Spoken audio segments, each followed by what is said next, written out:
स्वागत है आपके अपने YouTube चैनल। आज हम बात करेंगे VBI शॉर्ट आंसर के बारे में जो आपकी बोर्ड एग्जाम में क्लास 12th में आने वाले हैं। तो चलिए बात करते हैं। फर्स्ट क्वेश्चन है आपका, how can we improve our English.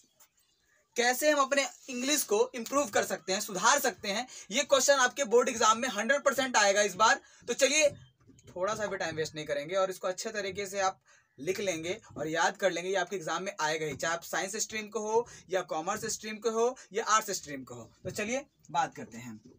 तो how can we improve our English, कैसे हम अपने इंग्लिश को सुधार सकते हैं। तो पहले लिखेंगे आंसर में thus we can improve our English. इस प्रकार हम अपने अंग्रेजी को सुधार सकते हैं। फर्स्ट कैसे, तो सबसे पहला क्या आंसर में लिखेंगे, don't be afraid to make mistakes.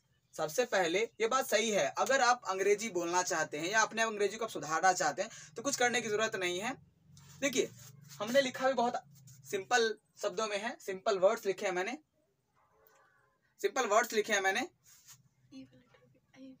Simple words मैंने बोले एकदम। Don't be afraid to make mistakes, कहने का मतलब मिस्टेक से बिल्कुल भी डरना नहीं है। दूसरा, प्रैक्टिस एवरीडे, डेली प्रैक्टिस करना है। Practice the fourth core skills, reading, writing, speaking and listening.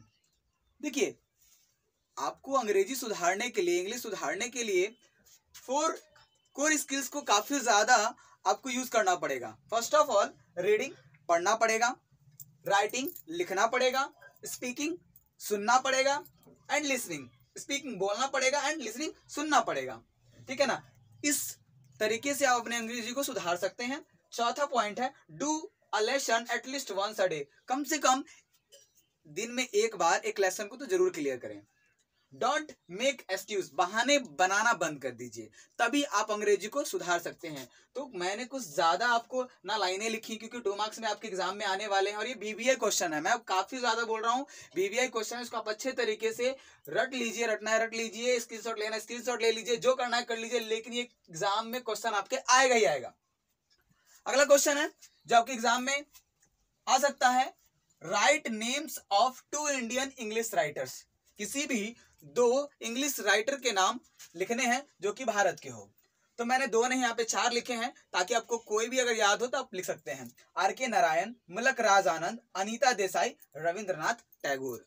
चलिए अब आगे बात करते हैं। तीसरा क्वेश्चन मोस्ट इंपॉर्टेंट क्वेश्चन है आपके एग्जाम के लिए। तो चलिए, is the speaker afraid of death. या क्वेश्चन को आप उल्टा करके या कैसे भी करके पूछेगा तो इस क्वेश्चन को ऐसे भी पूछ सकता है, is the speaker the soldier afraid of death. क्या स्पीकर, स्पीकर का मतलब जो वक्ता होता है, वक्ता का मतलब जो भी आपके चैप्टर में राइटर होता है, ऑथर होता है, उसी को हम लोग स्पीकर बोलते हैं। तो क्या लेखक जो पोएट है, यहाँ पे पोएट जो है वो अपने डेथ से, अपने मृत्यु से डरा हुआ है, उसी के ऊपर बताना है। थोड़ा सा सोल्जर से रिलेटेड है जो कि आपको पता है पोएट्री में है, 6th चैप्टर है, 6ठा चैप्टर है। तो इसका आंसर कैसे लिखेंगे, हम आपको बताए थे स्टार्टिंग में कि सबसे पहले क्वेश्चन जो है, क्वेश्चन में ही आंसर होता है, कुछ करने की जरूरत नहीं है। The speaker is not afraid of death. जो स्पीकर है अपने मृत्यु से, अपने डेथ से बिल्कुल नहीं डरा है। रूपर्ट ब्रूक, जो कि Rupert Brooke says that, Rupert Brooke कहते हैं, for a soldier dying for a one's country is a normal thing. एक सोल्जर के लिए, एक सैनिक के लिए, उसके लिए नॉर्मल सी बात है अपने देश के लिए मरना मिटना, मतलब नॉर्मल सी बात है। ये बात रियली है भी।